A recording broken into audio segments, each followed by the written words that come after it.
Good morning class. Now we start our next chapter, chapter 7. Chapter 7 आता है Traditional Games of India, Bharat के पारंपरिक खेल. Let's begin. Do you recognize the games played in the pictures given below? Do you play these games with your friends? What games do you play? Do you know why informal outdoor games should be played with friends? Discuss with your partner. देखिए यहाँ कई तरह के आपको खेल दिखाई दे रहे हैं, ठीक है? क्या आपने इनमें से कोई खेल खेला है? देखिए एक कबड्डी है, एक आपका स्टापू है, दूसरा काइट फ्लाइंग है और तीसरा खो खो है, ठीक है? ये सारे गेम्स आपको यहाँ पे दिखाई दे रहे होंगे. तो क्या इनमें से कभी ये खेल आपने बचपन में खेला है या अभी भी आप खेलते हो? अगर खेलते हो तो अपने फ्रेंड्स के साथ डिस्कस करो और बताओ इनमें से कौन से आपके इनफॉर्मल गेम्स हैं या आउटडोर गेम्स हैं. आउटडोर गेम्स आपको पता है कि जो आप घर के बाहर खेल सकते हो, इंडोर गेम्स जो आप घर के अंदर भी खेल सकते हो. और दूसरा आपका जो है गेम्स क्या होते हैं, एक तो आप टीम के साथ खेलते हो, ठीक है, और दूसरा और एक गेम्स ऐसा होता है जो कि आप अकेले ही खेल सकते हो. क्लियर? तो ऐसे गेम्स आपको मालूम होने चाहिए कि कौन से इंडोर गेम्स होते हैं, कौन से आउटडोर गेम्स होते हैं, कौन से गेम्स ग्रुप्स में आप खेल सकते हो, कौन से गेम्स इंडिविजुअल में खेल सकते हो. आपको अगर इन सब गेम्स के बारे में मालूम है तो बहुत अच्छी बात है. नहीं मालूम है तो चलिए हम इस लेसन को पढ़ते पढ़ते कुछ पारंपरिक खेलों के बारे में बात करेंगे. Let's read. इससे पहले हम बात करते हैं व्हाट गेम की. Stamina, endurance, primary, mainly, neutral, flatly, ensure, recover, taper, narrow, ensure, made, sure. ये हमारे हार्ड वर्ड्स थे इस लेसन के. अब हम आते हैं चैप्टर में. Games have been played a part of life in India since time immemorial. When we think of sports, we think of sports such as football, tennis, and cricket. Games such as kabaddi, cricket, and gilli danda rarely come into our mind, though they have present for centuries and are played by the lanes of our cities. These games do not require a prepared area or field, are played with enthusiasm and enjoyment, and almost every village and town and city of India. क्या है कि जब भी हम खेलों की बात करते हैं तो हमारे दिमाग में हमेशा क्रिकेट, खो खो, गिल्ली डंडा, ये सारे गेम्स हमारे दिमाग में आते हैं. और ये सारे गेम्स ऐसे हैं जो सदियों से हम जो है सड़कों में खेलते आ रहे हैं, गलियों में खेलते आ रहे हैं, घर के अंदर खेलते आ रहे हैं. कुछ गेम्स हम घर के बाहर खेलते हुए नजर आते हैं. कुछ गेम्स ऐसे हैं जो कि कभी हमारे माइंड में आते ही नहीं है. और इन जिन गेम्स की अभी हमने बात की है, ये गेम्स कुछ ऐसे खेल हैं जो कि हमें किसी पर्टिकुलर एरिया की जरूरत नहीं पड़ती. हमारा जहां मन होता है ये गेम्स हम वहां खेल सकते हैं इसलिए, ठीक है. अब हम बात करते हैं लेसन की. तो सबसे पहले तो हम बताएंगे कि स्पोर्ट और गेम्स में डिफरेंस क्या है. देखिए, स्पोर्ट आपकी वो फिजिकल एक्टिविटी है जिसमें कि आपका कुछ रूल्स कुछ पर्पज के साथ सेट किए जाते हैं. बट गेम्स आपका क्या है कि रिक्रिएशनल एक्टिविटी है जिसमें कि कुछ ज्यादा से ज्यादा प्लेयर्स आपस में मिलकर एक रूल्स के अकॉर्डिंग ही खेल खेलते हैं. तो यही छोटा सा डिफरेंस आपका गेम और स्पोर्ट्स के बीच में. We all aware that books develop our mind and games develop our body. हम सभी को पता है कि जो बुक क्या है हमारा मस्तिष्क विकसित करती है और गेम्स हमारा स्वास्थ्य विकसित करता है, ठीक है. और इससे हमारी बॉडी काफी अच्छी होती है. और हमारी जो हिस्ट्री है, हम इंसान जो है उसमें क्या आपने देखा है कि जो गेम्स का, खेलों का एक इम्पोर्टेंट रोल है, ठीक है. ये हमें जो है उत्साहवर्धन भी करते हैं, इंजॉयमेंट, आनंददायक भी है हमारे लिए, ठीक है. और कुछ गेम्स ऐसे हैं जो कि हमारे माइंड और बॉडी दोनों को ही फिट रखते हैं. तो ऐसे गेम्स के बारे में हम यहाँ बात करेंगे. इंडिया में आप जो है काफी रिच कल्चर है, काफी अच्छी समृद्धि है, ठीक है. काफी अच्छे हमारे कल्चर है, ट्रेडिशन है, परंपराएं हैं. और क्या है कि गेम्स जो है इंडियन कल्चर में हम सदियों से खेला जा रहा है. जब हम एंशिएंट इंडियन की बात करते हैं तो हमारी नॉलेज इतनी ज़्यादा भी नहीं है, उनकी मतलब इतनी ज़्यादा नॉलेज नहीं थी जितना कि आज हम लोग के पास नॉलेज है. फिर भी वो गेम खेलते थे अपनी बॉडी को फिट करने के लिए, ठीक है. एक गेम की हम बात करेंगे जैसे पचीसी, जो कि लॉर्ड शिवा और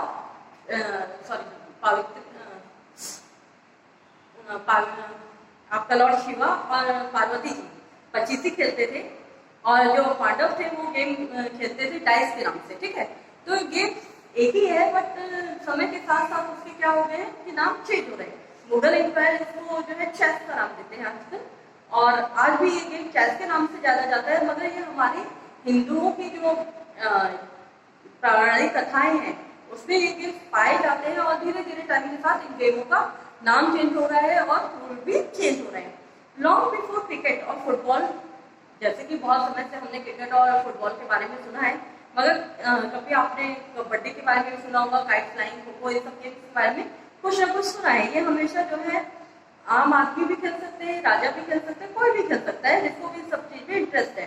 कुछ गेम्स ऐसे उस समय पे भी लिखे गए हैं, खेले गए हैं जब महाभारत लिखी गई थी, ठीक है।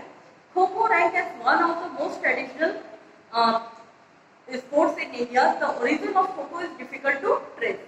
खो खो बहुत पुराने समय से इसका जो हमारा निर्माण है या ये खेल कब से खेला गया है ये हम बता नहीं सकते। और खो खो जो है हमेशा जो है रैत और चैरेट ये सब लोग खेलते थे और इसको रथेरा के नाम से भी जाना जाता था। मॉडर्न समय में ये गेम जो है दो टीम में एग्जिस्ट होता है। एक बैठी होती है टीम घुटनों के बल, दूसरी टीम खड़ी होती है, ठीक है। और इसके जो मिडिल अल्टरनेटिव और जो डायरेक्शन होती है, जैसे सामने देखेगा तो एक उल्टी तरफ देखा कि इस तरह से डायरेक्शन होगी, दो लोग खड़े होंगे, वो जब भी आसपास घूमेंगे, तो आपने भी खेला होगा, आपको मालूम होगा ये रूल, तो अपने टीममेट को जब टच करके बैठने की कोशिश करेंगे तो हमेशा खो बोलेंगे।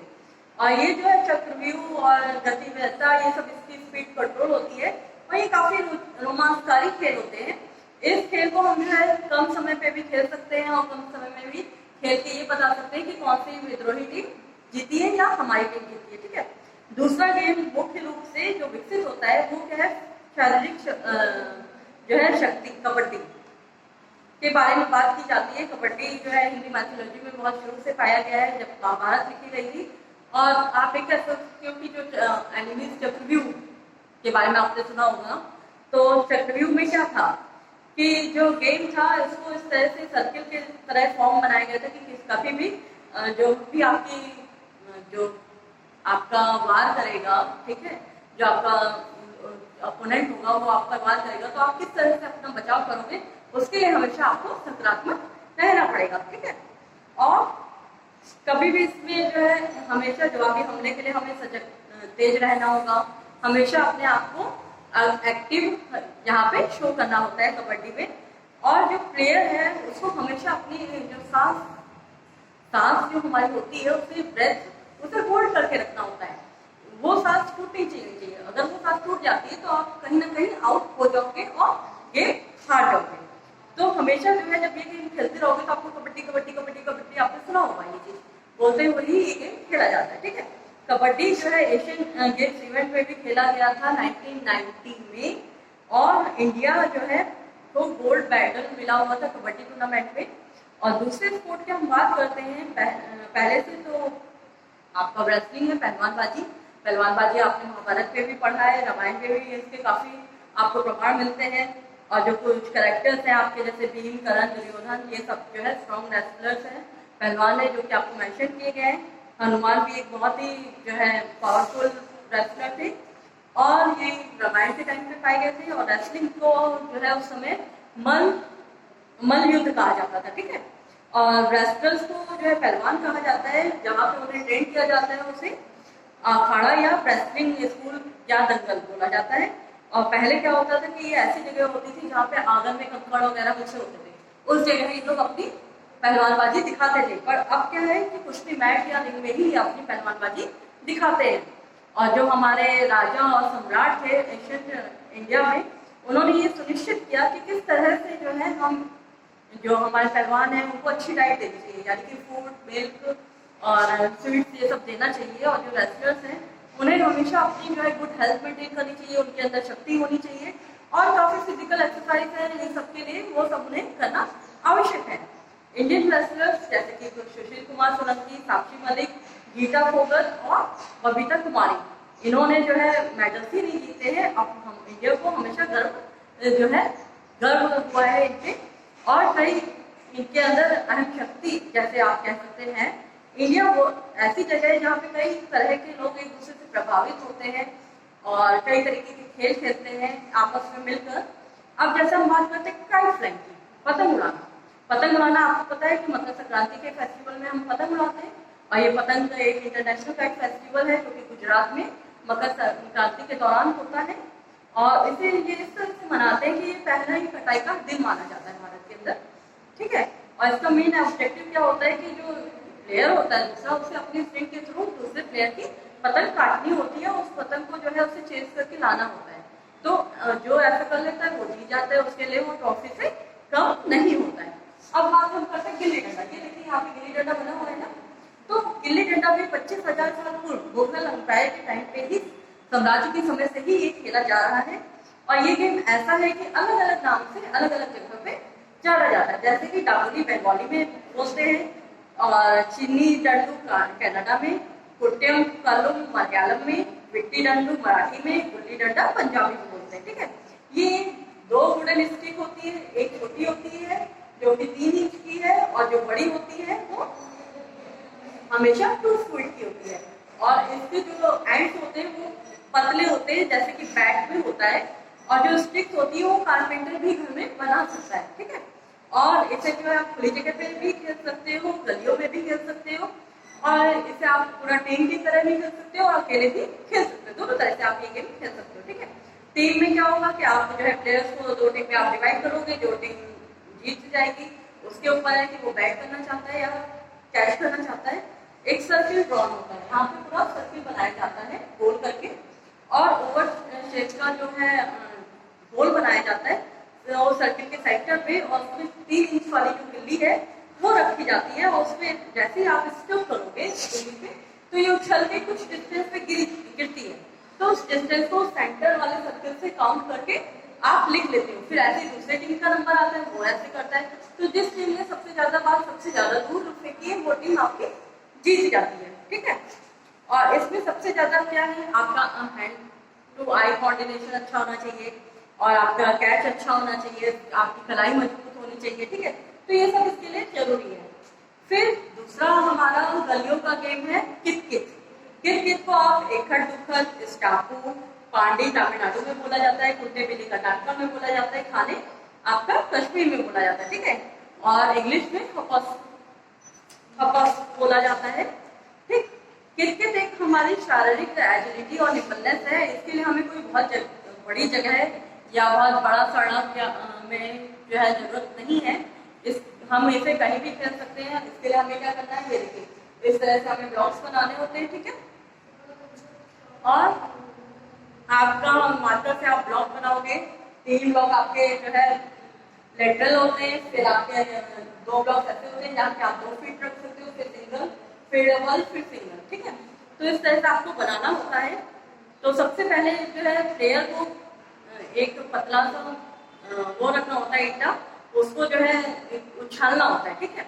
उछाल के क्या करते हो, जो है फर्स्ट उस पे गिराना होता है। ठीक।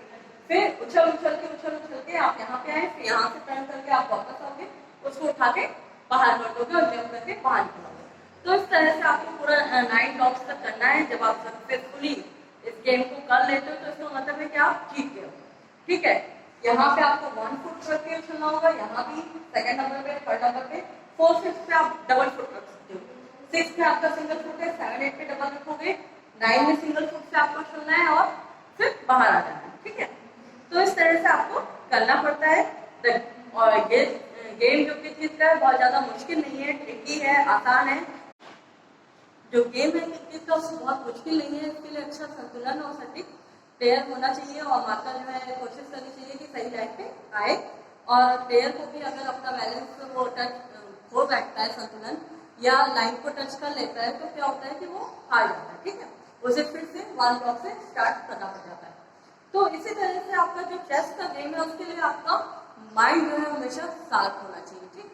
और दूसरी बात है कि रणनीतियाँ आपकी अच्छी होनी चाहिए। आपको अपने मन में कल्पना या जो आपके मूव्स है उसकी गणना करनी चाहिए। और दूसरा चेस जो है हमारे जो है प्राचीन भारत से ही उत्पन्न हुआ है। इसको हम चतुर अंक के नाम से जानते हैं। 4 बॉडीज है, जैसे ये 25 है, तो ऐसे ही आपका चेस की अब चेस का दूसरा फॉर्म हो गया। स्क्वायर फॉर्म में आपने देखा होगा कि आपको मिलता है। तो 4 बॉडी होती है उसमें। जब एंशियंट टाइप पे इसको जो है हम चेस का इफेक्ट एंशियंट टाइप में मिला है। आपको बताया रामायण महाभारत में भी इसे 25 के नाम से जाना जाता था, मगर अब जो है चेस के नाम से जाना जाता है। और हिंदी में हम इसे शतरंज बोलते हैं। इसको सबसे पहले इंट्रोड्यूस हुआ था पर्शिया में, और जो वहाँ जो है यहाँ के राजा द्वारा उसे भेजा गया था, और दूसरा जो किंग ऑफ पर्शिया था उसे जब आपने भेजा तो उससे क्या हुआ कि वो जब उसने ये गेम खेला पर्शिया के किंग ने तो उसे बहुत अच्छा लगा, और इस तरह से पूरे विश्व में इस खेल के बारे में चर्चा होने लगी या इस खेल के बारे में उनको जानने को मिला। हमें बहुत ही गर्व है कि हमारे भारत में बहुत अच्छे चेस प्लेयर्स हैं, जैसे विश्वनाथ आनंद, इसका नाम आपने बहुत ज़्यादा ही सुना होगा, हम्पू पोंड्रू, पी हरिकृष्णा, पारमरंजन रेड्डी, ये सब जो है यंगेस्ट चेस मास्टर हैं इंडिया के। और इन्होंने जो पंताला हरिकृष्णा है उन्होंने इनका रिकॉर्ड तोड़ा है सबने। और जो हमारे पारंपरिक खेल हैं वो मतलब जो है हमारे सांस्कृतिक विरासत से ही मिले हैं, और इसका जो पारंपरिक ये कहीं ना कहीं हमारे सामाजिक कौशल और सामाजिक बंधनों को मजबूत बनाते हैं और हमारी विरासत को याद दिलाते हैं। और जो गेम है वो हमें डायरेक्टली कहीं ना कहीं ये सिखाते हैं कि हमारे अंदर एक स्पोर्ट्स स्पिरिट होनी चाहिए, स्पोर्ट स्पिरिट होनी चाहिए, हमें ईमानदारी से खेलना चाहिए, हमारे अंदर लीडरशिप की क्वालिटी होनी चाहिए, हमें आज्ञाकारी होना चाहिए, और हमारी पहचान और जो हमारी विशेषता है इन सबको भी बताता है कि किस तरह से हमें अपने खेल खेलने चाहिए।